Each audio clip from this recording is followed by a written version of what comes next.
Is it okay just being okay if you're happy with okay? Or do you think it's... I think it's the ultimate. Yeah? It's the ultimate. Peace. Even in a society where they're constantly pushing, like, make more money, earn more money, status. I don't... If you're personally happy, you think that's all that...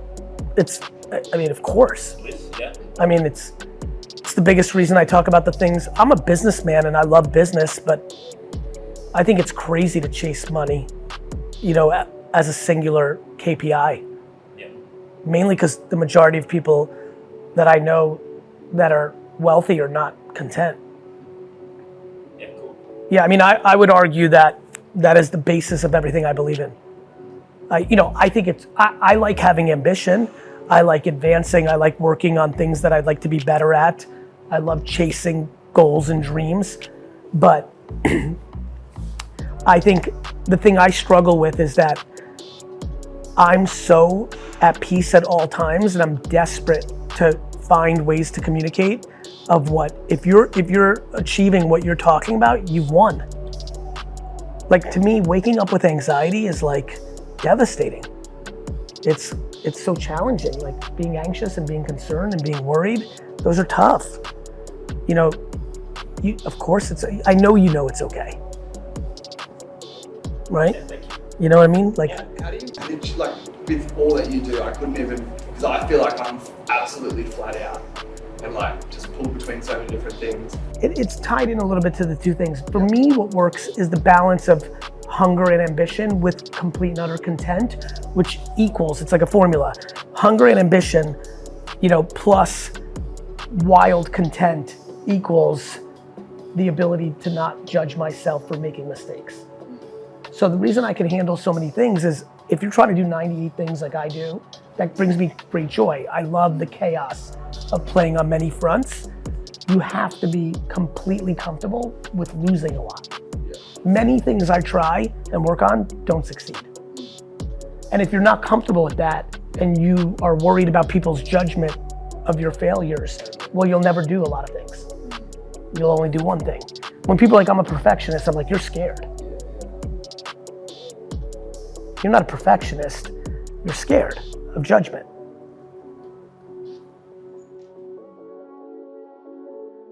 Here's an interesting thing.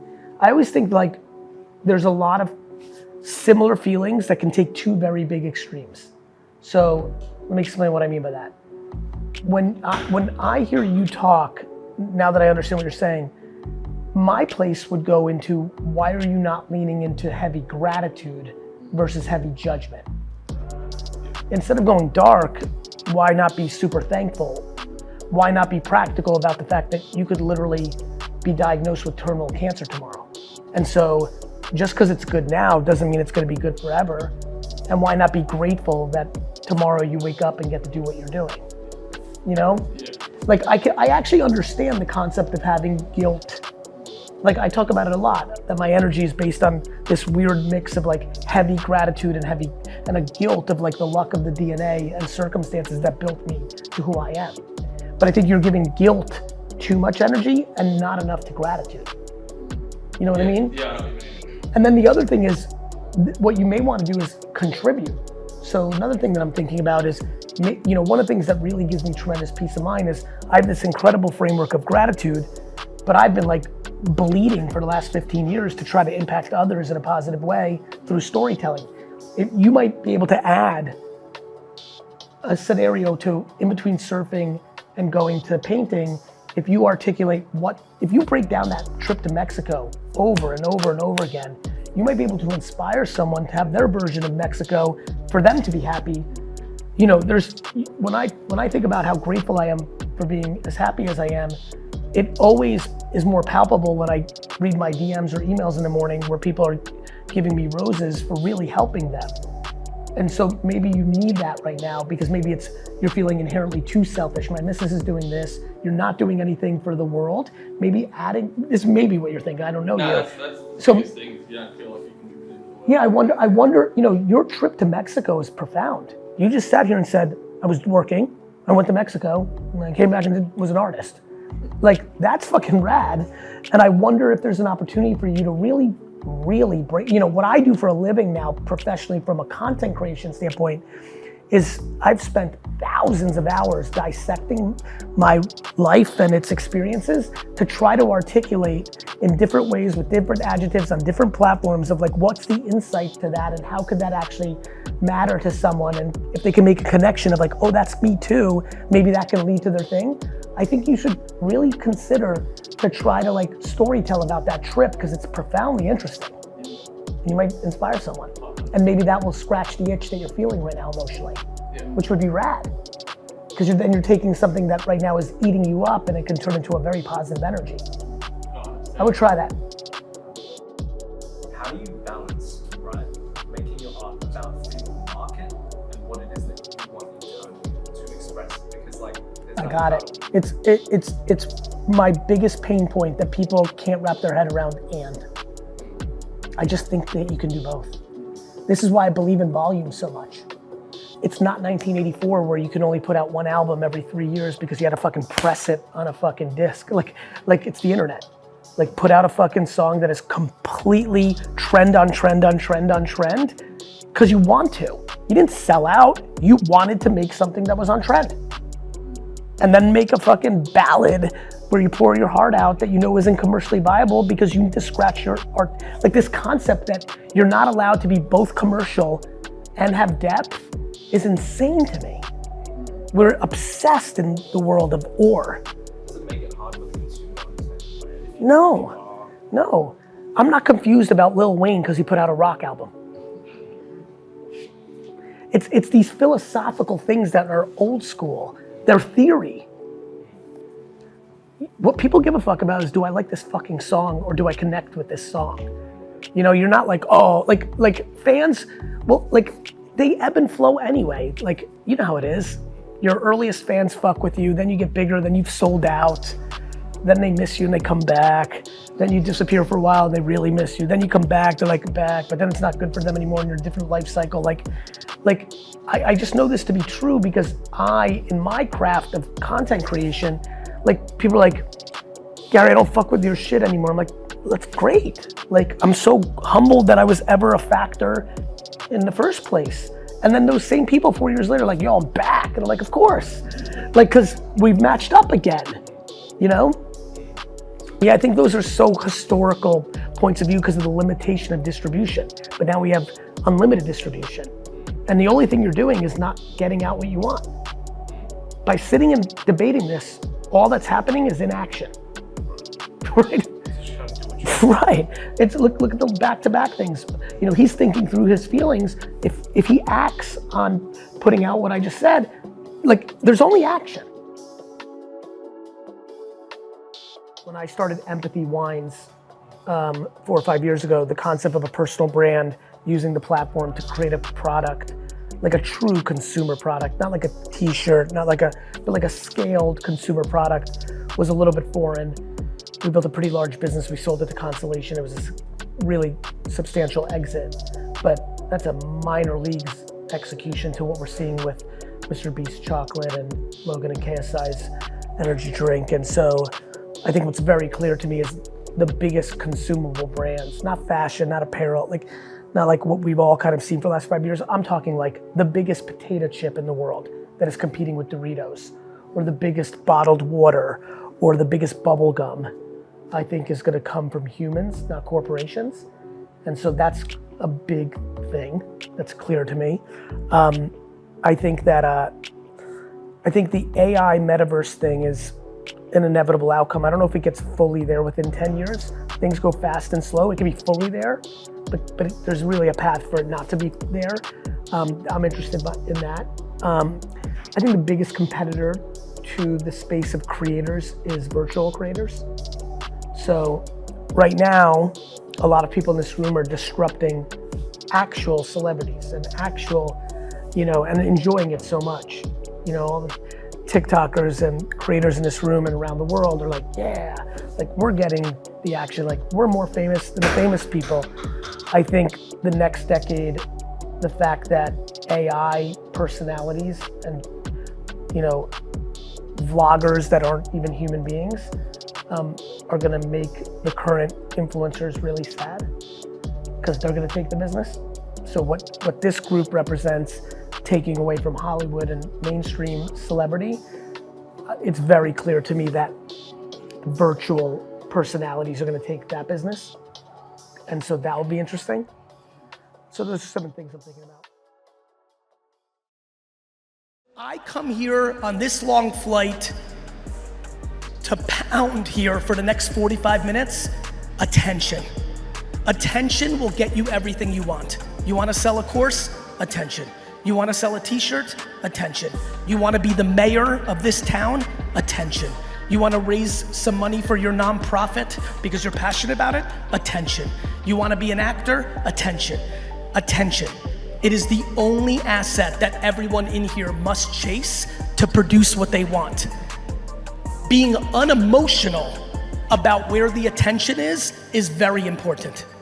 Too many of you have demonized platforms out of your subjective opinion, a bad experience. And we must get over that hump. Once you get over the hump, once you sit in this room and understand that everything you want to happen is about building brand and sales in social networks, then you start having to get good at it, right? It's like health and fitness. I can tell you the way to get healthier is to eat better and go to the gym. And once you understand that there's no magic pill, then you can do it. The problem is there's a good way to work out and there's a bad way. There's a good way to eat clean and healthy and there's an okay way where you get tricked if it's really healthy or not. The thing I spend all my time on today in my career, even though I've been in this for a long time, on the flight here with Dustin, with Raghav, all I was talking about was the strategies on the creative that we're posting in social. Is the thumbnail good? How many people here are familiar with Mr. Beast, the YouTuber? Raise your hands. Mr. Beast reportedly spends $150,000 per thumbnail on his YouTube videos. Let me say that nice and slow one more time for everybody.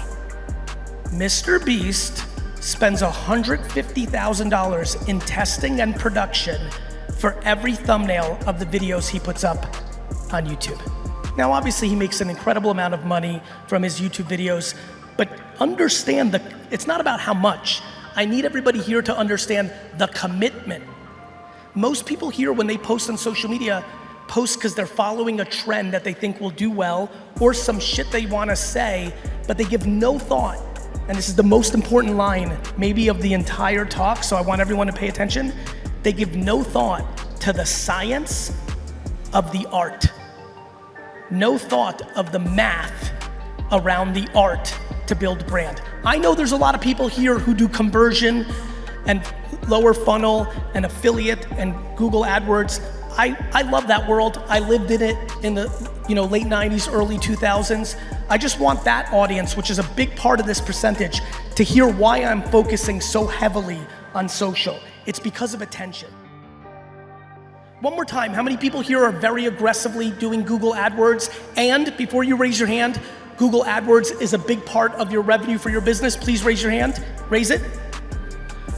So appreciate it, for the 100 people that just raised their hand, their reliance on Google AdWords is something they have to think about every day, because I don't think I have to tell anyone here what's happening. More and more people are using AI and ChatGPT to do search than Google. If the attention goes away from Google to search, well, you're not gonna be able to convert as easily. If you're getting your business from referrals and affiliates, let me promise you, they're getting their traffic from Google. If AI wins the next 3 to 5 years and most of us are going to ChatGPT or something like it instead of Google, it's just what Google did to the yellow pages and all the directories of before.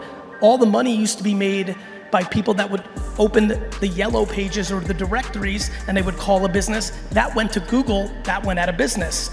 Google is not the end state. Google is not the last way it's going to be. We are all sitting here today and all very aware. How many people here have played with an AI bot, have used or tried ChatGPT? Raise your hand. Actually, stand up if you've used an AI bot, like stand up. I want everybody to visualize this, it's very important. If you've used ChatGPT or something like it to search something or get information, Please stand up and don't be lazy. This is very important to everybody. I don't care how tired you are. Get the fuck up if you've used ChatGPT. I love you back. Now, listen. Before you sit down, because some of you are lazy, look around. Look around.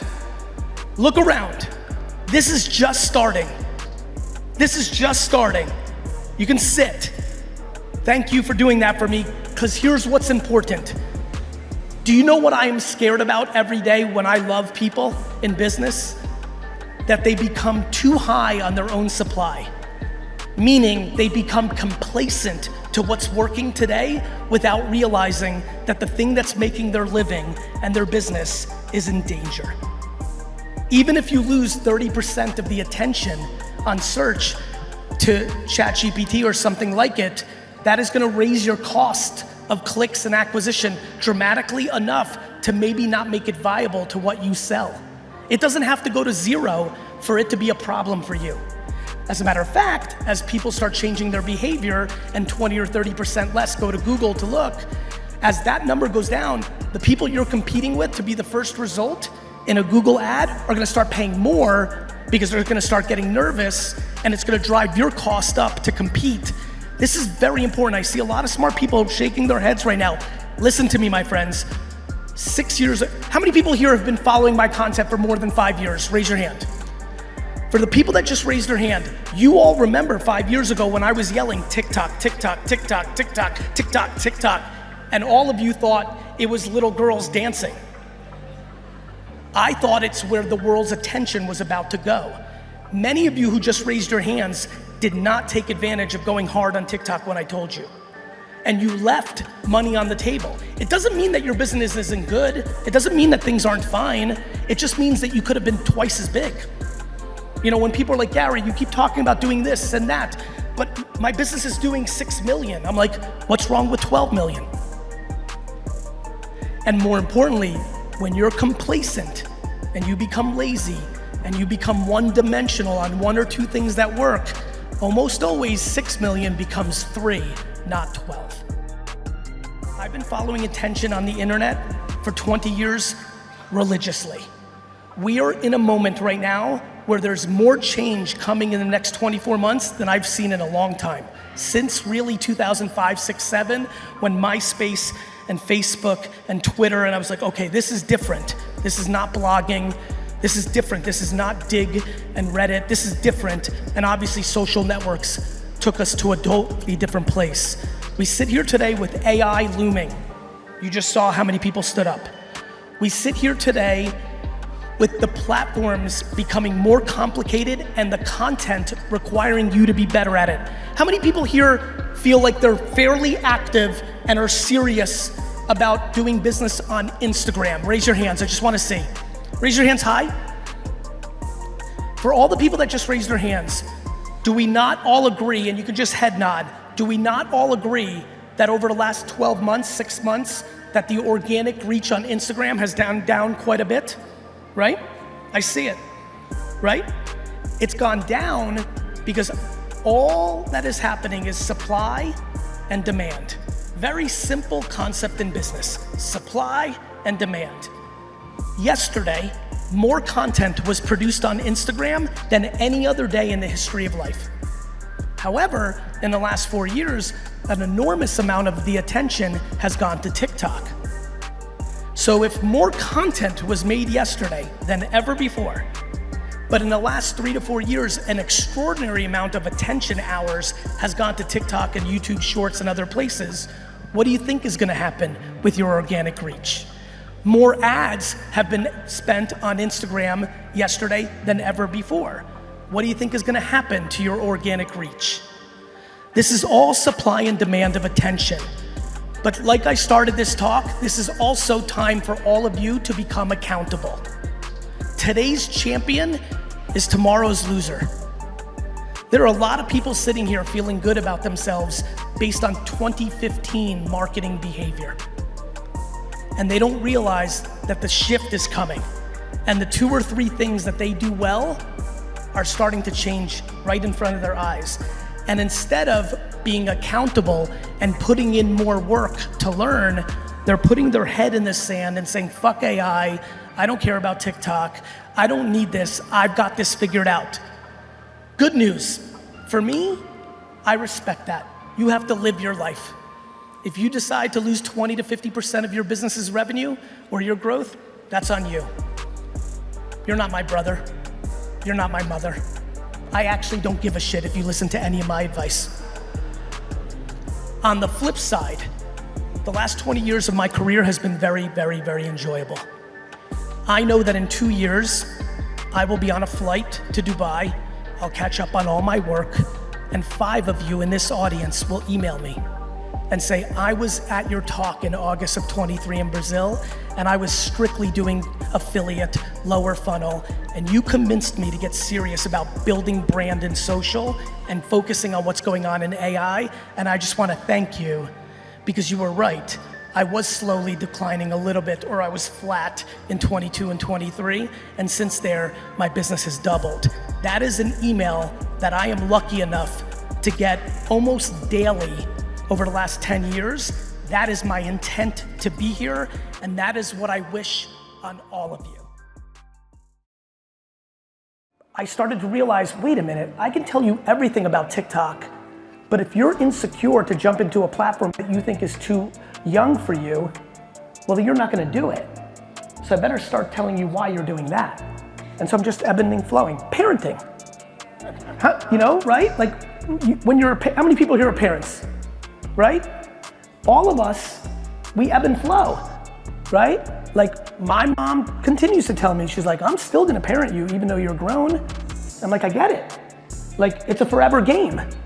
And probably because I had such a great parent, I have this incredible feeling to want to parent the world. And so I'm talking about this right now because I'm watching all of you give up control. You're blaming everybody. You've gotten really good at blaming technology and government. And I don't think you should. Because if you do, and you think you're not in control and can't do anything about it, you get sad. And sad is bad. Sad is bad. Because you, I don't know if you know this, but you were not born for a long time. Like, the world's been going on for a long time before you showed the fuck up. And then you're gonna live, then you're gonna die. I don't know if you know this, and then the world's gonna go on for a long time. You like that one? It's true. My point is, like, okay, so hey, it's so hard, you know, this is why that video 400 trillion to 1 went so viral for me. It's fucking crazy. The odds, at least what the fucking scientists say, I have no fucking idea, of being a human being is 400 trillion to 1. So what I know is, as I look around here, like, we won. Right? Like, back to my story about the credit, like, maybe my mom would have had a headache that night. I wouldn't exist. So my point is, you've won the whole fucking thing.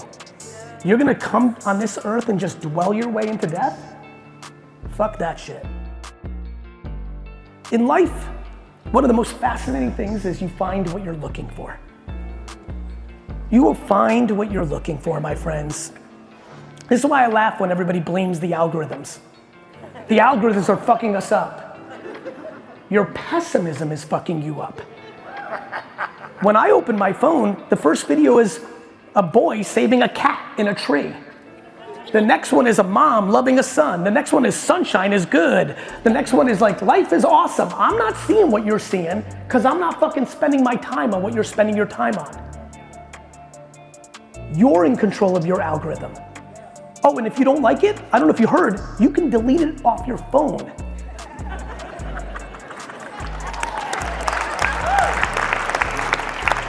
Like, people like, you know, in America, very politically going on, you got your own shit going on here. Like, in America, like, every 4 years, if this fucking guy wins the election, I'm moving to Canada. And in America, we've had both Republicans and Democrats, and, you know, I'm older now, I've been through a bunch of elections. News alert, nobody's living in Canada. And like, and again, if you don't like it, I don't know if you know this, if you don't like what's going on in Australia, Move, motherfucker. We just don't have accountability. Like, fucking take control. Everybody has just given up control. The government's fucking me up, my mom's fucking me up, my boss is fucking me up. Quit. Your boss is fucking you up? Quit. Well, you don't get it, Gary. I do get it. Quit, you have less money, I understand. Sell your house and go rent. You put the pedestal of owning a house on a pedestal over your own happiness. I do understand. So I'm sitting up here with tons of fucking, bravado and feeling great about my vision of like how life should be. And I had a big fucking hole in my chest, a real vulnerability, and it was called on stage, what I've been doing for the last 20 minutes, candor is my strength. Because I'm looking at you as a whole. I'm not talking to an individual person. But in my life, the more I loved you, the more I knew you, the more I struggled with giving candor. I didn't want to hurt feelings. I didn't like the confrontation. I struggled with it enormously because I was able to navigate around it. I was always able to find my own happiness and all the things I'm talking about. But what I didn't realize was it was building resentment, and resentment is dangerous. And so, between life events and work events, I got to a place in my early to mid 40s where I realized that candor was my kryptonite. In all this happiness, I'm a human too. And there was little things, those were easy, but candor was a big thing. I looked at a Facebook group of former VaynerMedia employees and everyone was just shitting on me. These were the people that were most upset with me. These were the people that I wasn't able to give feedback to, that they were bad, and then they were just stunned when they got fired. This was a hole. This was a vulnerability, and I had a decision to make. Was I gonna listen to the shit I talk about here on stage and take accountability and fix it? Or was I gonna use all my success and happiness and just look the other way? And I chose the latter because that's the better game. And it hurt. It hurt to take on that accountability. It hurt when I feel like I'm building the best culture and I have all the best intent and that there are people that I've done wrong by. But it was because of candor. I thought I was doing right by them by not hurting their feelings, but I was hurting the ultimate feelings. And so candor's been a journey for me. When I finally got to this, I did to myself what I do to the world. I marketed to myself. I created this concept of kind candor, and that felt comfortable. That I was gonna give the candor, but I was gonna make it really nice and really thoughtful, and it's changed the course of my life. And I think there's a lot of people here who struggle with candor, and I highly recommend you realize how dangerous that is. And you gotta find a way, whether it's therapy, couples therapy, just practicing like I did. The way the way I fixed it was, now it was in my face. Before it was subconscious. I was blind to it. When it became obvious to me through that journey of that period of my life, I just started practicing. I just started calling meetings. I would literally email someone like, hey, can I speak with you for 15 minutes? I went in 1 year from somebody coming to me and being like, hey, can you give me some feedback? Is everything going well? And I would be like, this person stinks at their job. I'm like, you're fucking epic, Brecca. Like, you're great. I couldn't do it. To reaching out to people and setting up 15 minutes and being like, hey, it's not going well. That's a big journey. And I practiced. And now I still feel like nauseous when I know I'm gonna have to fire someone the night before, things of that nature. But not the same way, because I know I've done a lot of things along the way to at least not make it shocking or inappropriate. And I'm really, one of the reasons I stand up here and push the things that come out of my mouth is I know how hard that was for me. I know how hard physical health was for me. Going to the gym and eating right does not come natural to me for shit. You saw the videos 10 years ago, but I've gone through a journey. I'm doing things that don't come natural to me, that I'm putting work into, and I'm fixing them. I don't think I'm special. I think everybody in here can do the same. But first you have to see it, then you have to own it, and then you have to practice. Right now I'm on mindset, but I'm sure of it that in 3 or 4 years, whether it's AI or VR, there'll be something so big that I'll get hot on spending 2 years talking about the tactics to take advantage of the thing. And for the people, how many people have been following me for 7 years or more? Just raise your hand. Thank you. And those people know that. There's times where I'm hot on this. I spent the whole year telling all of you to get on TikTok 4 years ago. Most of you did not listen. Then I'm here. My job is to react to what I'm feeling and reading from all of you, and then try to decide what at the moment I can bring the most value from, and that's how I live my life. I grew up marketing in a manner that was very focused on driving sales, because I don't know if any of you have a Soviet immigrant father that owns a business, but my father wasn't super interested in awards. He was interested in what was happening at the cash register. I also knew that my dad was only 22 years older than me, and this whole concept he told me, which is like, when I die, you get the business. I also know he has pretty good genetics. I was like, Dad, you're gonna be 90, I'm gonna be 70. I'm gonna have to do something for myself one day. So, you know, the first 15, 20 years of my marketing career, I was trying to drive day-to-day sales, but I was trying to build a brand, because I knew there'd be a day I would leave, and I wanted to leave it in the best place that it could be. And so when I got into the Fortune 500 marketing world 14 years ago, one of the more interesting observations I had pretty quickly, and definitely the answer to this question, is I don't think I really see around corners. I think our industry is incredibly good at putting yesterday on a pedestal and putting tomorrow on a pedestal, and struggling to maximize today. And for me, you know, things like making real commitment to social media, creative and media isn't around the corner. When I get credit for being right about TikTok, it had hundreds of millions of users. That's not seeing around the corner. That's understanding that this was hitting scale, but the big companies in the world weren't doing it because it wasn't measured yet. And if it's not measured, it's not being done, even if the consumer's attention is there. And in that delta is where I tend to play. That being said, I spend enormous time paying attention to things like AI or the metaverse and things of that nature. I just don't like spending actual execution dollars on it, because I don't think the consumer attention's there versus the value. So, you know, I appreciate that. I do feel like I've done well in first mover advantage and things of that nature, but one of the things I'm most proud of is I don't have too many things that I've been horribly wrong about, and it's not because I'm smart, it's because I only talk about things that already happened. Budget isn't the variable of success. Being consumer-centric is. You know, our industry is getting really far away from that.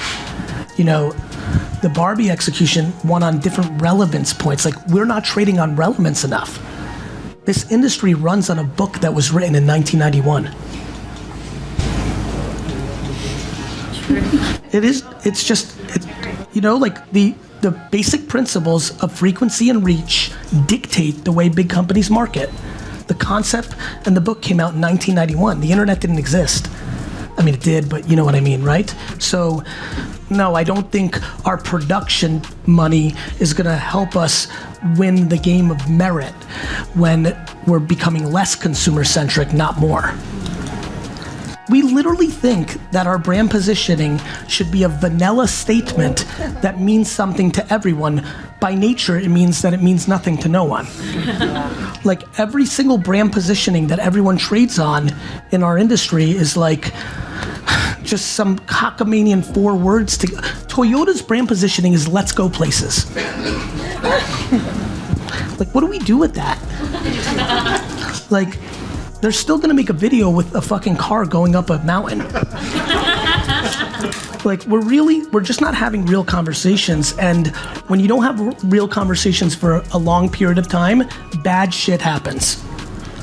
But I can tell you one thing, in the last 20 years, as the biggest brands in the world have lost market share because of the reality of the internet, holding companies have made a lot of money. Why? Because they separated media and creative, and now they don't have to be held accountable. It's really hard to be a service provider when you're beholden to your shareholders.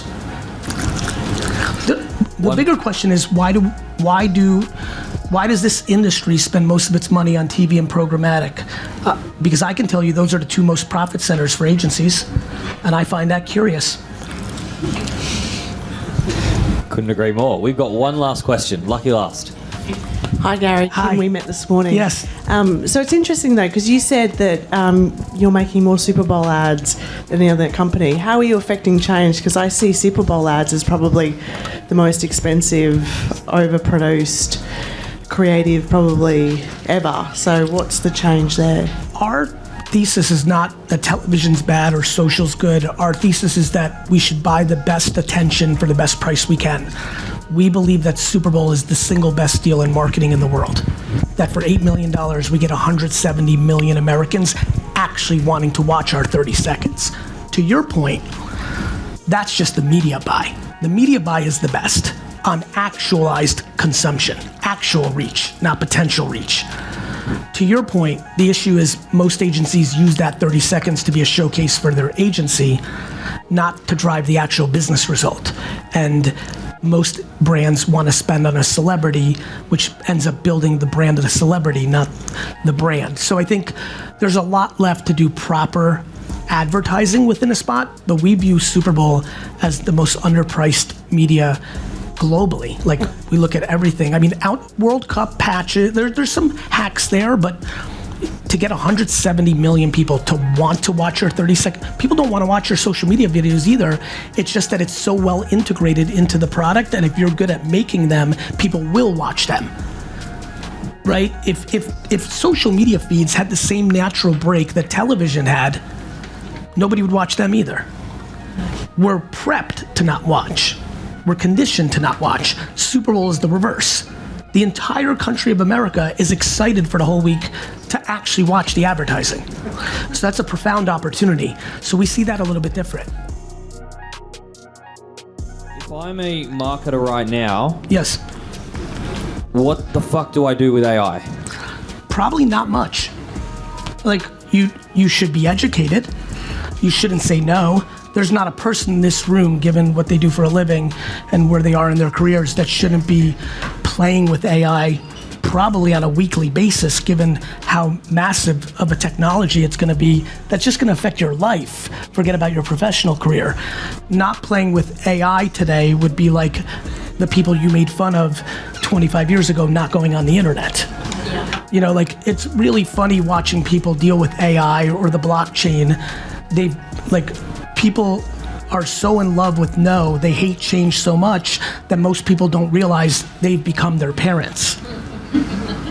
Right? The thing you made fun of your parents for, of like not knowing how to use email or not wanting to go away from the BlackBerry to the iPhone, or all the things that you've spent the last 30 years making fun of, you've now become. You know, and so I would encourage people to play with it, because your personal subjective opinion of technology has no impact on technology and what it's going to do. And so I think that people should be playing with it, but there's a lot to go with AI. For example, all of us, if you're paying a little bit of attention, are aware that generative creative is going to be a very big deal. The reason for a lot of people in this room we can't go there yet is we all know that the copyright and trademark issues are looming, and big companies can't be posting that creative yet because there's liability. But that doesn't mean you can't start doing it maybe for some internal use to build decks and play with. So I would just say, like, this is a training wheels phase, right? And really, you should be doing this for yourself, because there is no outcome where this technology is not profoundly important. And I think that is the bigger issue and opportunity.